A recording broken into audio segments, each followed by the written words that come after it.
Have you ever had the feeling that you are living a life that is not yours? As if, suddenly, you woke up in a routine you didn't choose, surrounded by noises that suffocate your dreams, and trapped in old versions of yourself that no longer represent who you are? If so, this video was made exactly for you. Here, we're not just going to talk about motivation, we're going to talk about rebirth. Because there are moments in life when all that's left is to press the button reset, start over, focus. Stoic philosophy teaches us that power is not outside, it is within. It's in the courage to face pain without running away, in the choice to act with intention, even when the world seems to be falling apart. And if you're here, it's because a part of you already knows that it's time to change. But not anyway. It's time to rebuild with discipline, protect your energy like someone guarding a treasure, and free yourself from the distractions that keep you small. Your true self is suffocated beneath ghosts of the past and excuses disguised as comfort. This video is a call, a push, a mirror that will show you what you can become when you decide to step out of apathy and take action. Get ready to destroy the old, ignite the new, and make your mind a stoic fortress. The path begins now, and it starts within you. You may no longer be able to recognize the person you see in the mirror. Routine dimmed your shine, obligations swallowed your will, and that flame that once drove you became just embers. But let me tell you something, the fire is still there. He never really went out. It's just covered in ash, and all it needs is a spark to get it back on fire. Many people live on autopilot. Wake up, work, come home, repeat. But living is not that. Living is feeling and movement, connected to something bigger, vibrating with purpose. And sometimes it all starts with a simple question: what makes me feel alive? You don't need to have the answer now, but you need to have the courage to look for it. Marcus Aurelius said that we are capable of enduring anything when we know why. Your inner fire is born from this why. It's what moves you even when your body is tired. It's the reason you choose to get up, even in pain. Rekindling this is an act of courage, and it doesn't need to be perfect. It just needs to be real. Apathy is a sneaky trap. It disguises itself as comfort, but deep down it sucks you in. It's easy to get used to the little, the lukewarm, the almost. But you weren't born for this. You were born to live with intensity, even if that means breaking some standards and displeasing those who expected your silent version. Life won't wait for you to feel ready. Starting over doesn't require shouting or big acts. Sometimes it starts in silence, with a new book on the bedside, with the decision to walk for 10 minutes every day, with the no you finally had the courage to say. Small gestures that, together, rekindle the spark you thought was lost. Seneca said that it is not because things are difficult that we do not dare. It is because we do not dare that they are difficult. The truth is that the spark comes back when you stop looking for security and start looking for meaning. The discomfort of change is temporary, but the weight of a life erased can last forever. Don't accept less. And if you've come this far, it's because a part of you is already ready. Ready to get up, even when scared.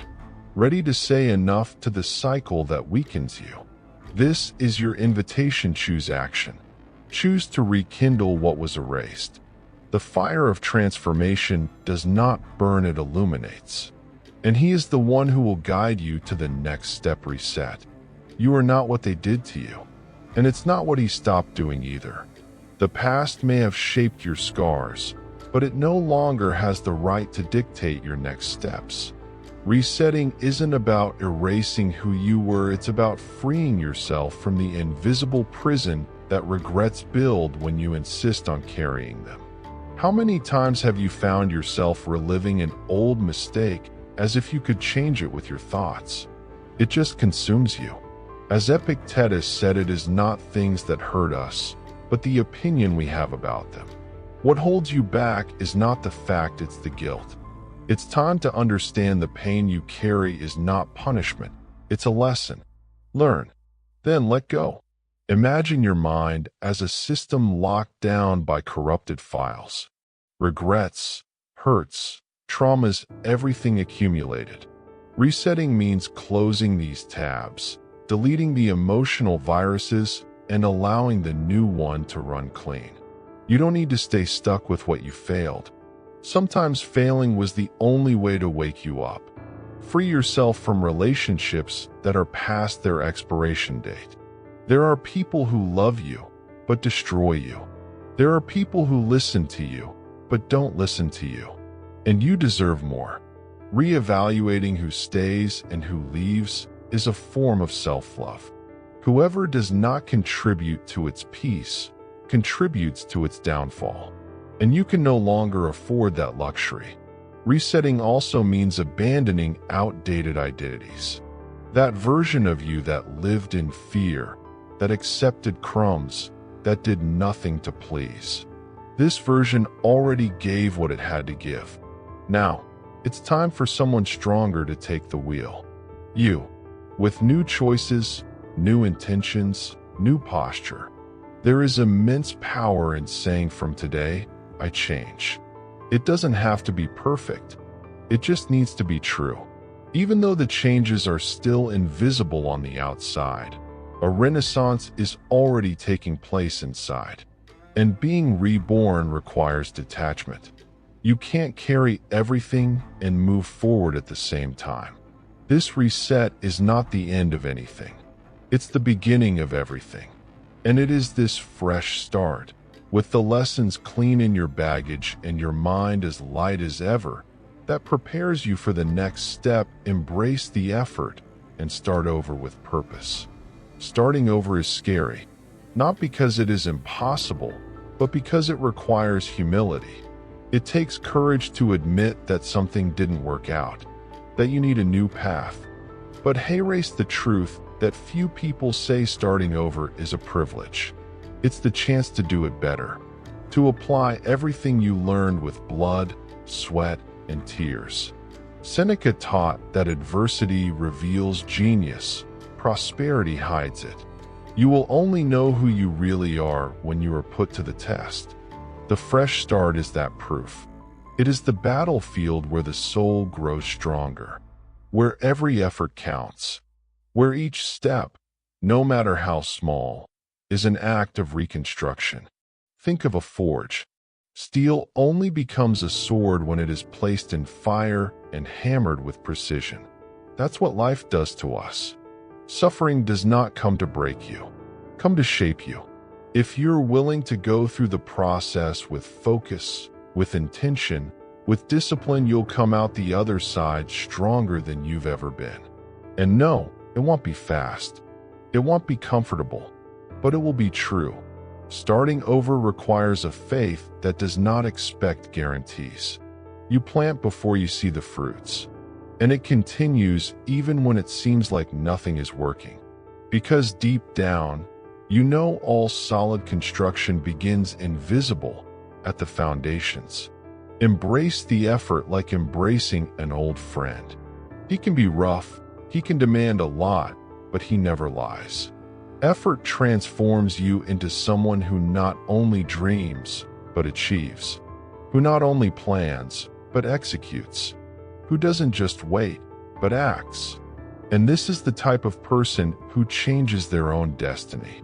When you start again with awareness, something magical happens. Failures become stepping stones. Pain becomes direction, and the old limits disappear. Suddenly, what seemed impossible becomes inevitable, because you decided to go, because you chose to continue, because he understood that starting over is not weakness, it is rebirth. Now that you have your feet firmly on this new path, comes the next challenge: reinforce. Because there's no point in having strength if it's being wasted on things that don't matter. Are you ready to discover the power of a focused mind? Have you ever noticed how easy it is to get lost these days? One click, one notification, one scroll, and that's it. Your energy is gone, your mind is scattered, and what was a priority has become secondary. Modern life is a distraction machine, and if you don't take the reins, it will take you anywhere, except where you want to go. Marcus Aurelius said the soul becomes what it contemplates. In other words, what you focus on grows. If you focus on noise, you will live in confusion. If you focus on purpose, you will live guided. Refocusing is choosing where to put your attention with intention, and that changes absolutely everything. You need to develop a healthy obsession, not with immediate results, but with the process, with the mission, with your why. Because when you know exactly what you want, distractions lose their luster. And when you say yes to your great cause, you need to learn to say no to everything else. Try creating a routine with spaces of silence. Disable notifications. Read an excerpt from Epictetus when you wake up. Use a notebook just for your goals. And most importantly, protect your morning. The first few minutes of your day are sacred. They define your mental state. Don't hand this over to the algorithm. Refocusing is also learning to ignore. Ignore other people's judgment. Ignore comparisons. Ignore that inner voice that insists on sabotaging you. The Stoic mind is sharp because it knows where to aim. And if you continue to be dispersed, you will be tired. But of things you don't even want to do. Absolute focus is what differentiates those who try from those who achieve. It's not talent, it's direction. Talented people without focus collect unfinished ideas. Focused people with discipline build empires. And it doesn't matter where you are now. If you have direction, you will arrive. One step at a time, clearly, with intention. And that's exactly why the next step is essential. Protect your energy. Because there's no point in being focused if every day someone comes in and steals your strength. Are you ready to shield your mind and cut out what weakens you? You don't need to explain your peace, and much less justify its limits. Your energy is the most valuable asset you have, and believe me, there are many people disguised as friends, colleagues, or even advisors who live off of it. Protecting your energy is not selfish. It's emotional survival. Imagine your mind as a house. Would you let anyone come in, dirty the floor, go through the drawers and leave as if nothing had happened? So why do you allow this emotionally? Every conversation, every unnecessary drama, every toxic comparison, they are parasites that feed on your strength. Setting limits is an act of self-love, and also of Stoic wisdom. Seneca said it is more noble to refuse words than to respond to insults. Not every fight is worth your response. Not every invitation is worth your presence. And definitely, not every company is worth your time. Learn to identify drainers, those who only come to you to complain, manipulate, or suck. Don't be a supporting player in someone's play who doesn't respect their role. When you say no to this kind of presence, you are saying yes to your sanity. For your evolution, for your mission, practice selective silence. You don't need to explain yourself to those who don't want to understand you. You don't need to be available 24 hours a day. And no, you are not cold for protecting yourself. It's wise. You understood that inner peace is achieved, and that every drop of wasted energy is one less step towards your purpose. Create small energy protection rituals: a bath without a cell phone, reading that nourishes the mind, a walk listening only to your breathing. This strengthens your mental field and blocks external invasions. You start to feel when something weakens you, and you learn to walk away before you sink. And it is exactly this strength, this daily choice to protect yourself, that prepares you for the next step. Because after shielding your energy, you need to go beyond emotion. It's time to cultivate the most powerful force there is: the discipline. Motivation is like strong coffee. It lifts you for a while, but then it passes. Discipline is like a muscle. The more you use it, the stronger it gets. And that's why the Stoics talked so much about acting by reason, not by the mood of the day. Because those who depend on will live in oscillation. Those who depend on discipline advance. You don't need to be in the mood to do what needs to be done. And that is the difference between those who do it and those who put it off. Marcus Aurelius would wake up and say to himself, "Get up. You were born to act, not to curl up in the covers." Discipline begins when you understand that your mission is bigger than your fatigue. There are days when you won't want to train, write, study, talk. And that's okay. But do it anyway. Do it in a simple, imperfect, drawn-out way, but do it. Because discipline does not require perfection. It demands constancy. And constancy is the secret behind every great transformation. A practical tip: define non-negotiable habits. For example, reading 5 pages a day, even when tired. Or walk 10 minutes, even if you don't feel like it. These small commitments to yourself build the foundation of self-discipline. And when the body understands that you are in charge, it obeys. Discipline is what keeps you standing when everything seems to fall apart. It's what keeps you going even without applause, without recognition, without guarantees. Because you know the harvest will come, that today's silent effort is tomorrow's freedom, and that the world respects those who respect themselves enough to continue.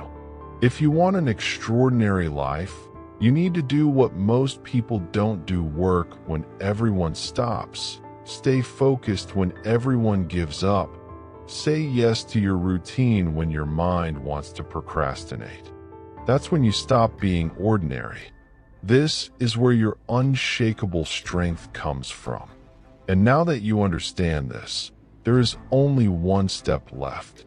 A step that may seem scary, but is the most liberating of all: destroy the old self, break the cycles, and change for real. There comes a time when you can no longer put it off. You can no longer pretend that everything is fine. You can no longer move forward with the same excuses, the same habits, and the same fear of becoming who you were born to be. Life brought you here for a reason. You are at a crossroads. Either you change, or you repeat. The old me will resist. You will say that it is dangerous, that you have already tried, that it will fail. But this old self is precisely what has prevented you from evolving until now. It feeds on your insecurity and traps you in cycles. It's time to stop trading on your weakness. You owe nothing more to this version. You know that day when everything changes, that you look in the mirror and decide enough. It could be today. It could be now. You don't need set dates, grandiose promises, or perfect plans. You just need one decision: I refuse to continue betraying myself.